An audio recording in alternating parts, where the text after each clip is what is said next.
तो एक बार एक मूर्तिकार मूर्ति बना रहा था। मूर्तिकार मूर्ति बनाने के लिए पहाड़ों से दो बढ़िया से पत्थर ले आया।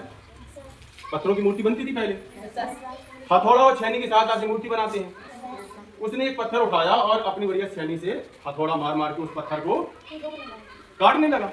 तो पहला पत्थर को दर्द हुआ, जिसको उसने काटना शुरू किया। वो चिल्लाया, बोला अरे मूर्तिकार जी बड़ा दर्द हो रहा है, हम इतना दर्द नहीं सह सकते, आप तो हमारी मूर्ति मत बनाओ, हमें नहीं बनना मूर्ति।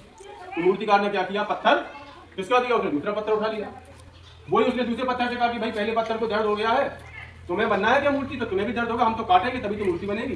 दूसरा पत्थर राजी हो गया, बोला जब मूर्ति बनना है तो कुछ ना कुछ तो सहना पड़ेगा। उसने कारीगर ने अपना काम शुरू किया, बढ़िया उसने मेहनत की, हथौड़ा छेनी के साथ आके पत्थर को काट काट के बढ़िया सुंदर मूर्ति बना दी। मंदिर के अधिकारी लोग आए, गाँव के जो भी लोग आए, उन्होंने देखा मूर्ति बड़ी सुंदर बनी है, उनका मूर्ति बड़ी अच्छी बनी है, इसको तो हम मंदिर में रखेंगे। तो जब वो अधिकारी लोग उस मूर्ति को ले जाने लगे तो जो दूसरा पत्थर पड़ा था वो पहले वाला, मूर्तिकार ने वो पत्थर उठाया और साथ में वो भी चल दिया। तो मंदिर के अधिकारी ने पूछा कि इस पत्थर को क्यों ले जा रहे हो, ये तो बेडौल पत्थर है, इसका कोई आकार नहीं है। बोला इस पत्थर को हम मूर्ति के सामने रख देंगे तो इस पर नारियल फोड़ने के काम तो आ जाएगा, कुछ ना कुछ उपयोग हो जाएगा। ठीक है, अब मूर्ति बढ़िया स्थापित कर दी गई, अच्छा समारोह हुआ, फिर मूर्ति को सजाया गया, धीरे धीरे लोग बाग आने लगे मंदिर में, मूर्ति की पूजा होने लगी। उसी मूर्ति के नीचे वो पत्थर रखा। अब लोग बाग आते, बढ़िया मूर्ति में फूल चढ़ाते, टीका लगाते, भोग लगाते, सुगंधित पदार्थ लगाते और नारियल लेके उस पत्थर पर फटाक छोड़ देते।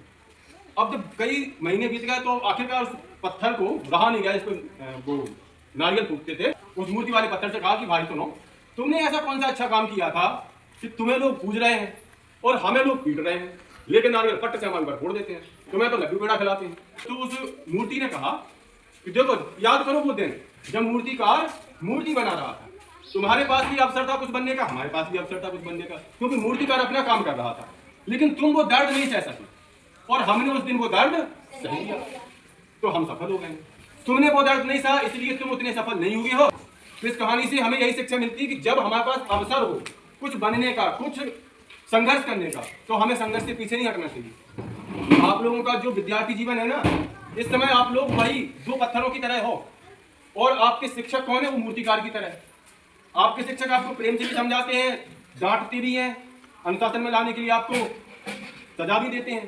तो इसका मतलब है कि आपका भी संघर्ष चल रहा है। जब आप लोग पढ़ते हो, यहाँ पढ़ते होगे, आलस आता होगा, घर का पढ़ते हो नींद आती होगी, कभी फोन देखना है, मोबाइल देखना है, कार्टून देखना है, कभी खेलने जाना है, क्रिकेट खेलना है, या फिल्म देखनी है, या मेला घूमना है, बहुत सारे काम आपको याद आते होंगे, आलस बहुत आता होगा, नींद आती होगी। इसका मतलब है आप उस पहले पत्थर की तरह दर्द नहीं सहना चाहते। आज जब आज दर्द नहीं सहोगे, आज पढ़ने का संघर्ष नहीं करोगे, तो आप लोग भी उस पहले पत्थर की तरह जीवन भर नारियल की चोट सहोगे। फिर